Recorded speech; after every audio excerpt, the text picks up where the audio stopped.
At dahil malapit na ang Valentine's Day, na-curious ako sa love life ng iba. Kaya samahan nyo kami at makipagchismisan tayo. Let's go!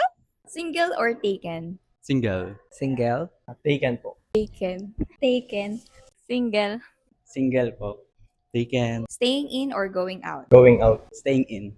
Going out. Staying in. Staying in. Going out. Staying in. Going out. Dinner date or movie date? Dinner date. Dinner date. Dinner date. Movie date. Pwedeng both.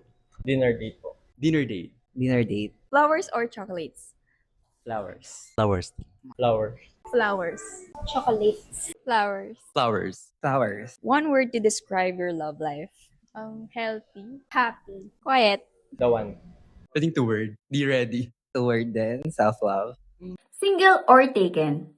O kung single ka man this Valentine's Day, sali ka na sa panahon, matchmaking game, at mag-sign up ka lang sa link na nasa comment section.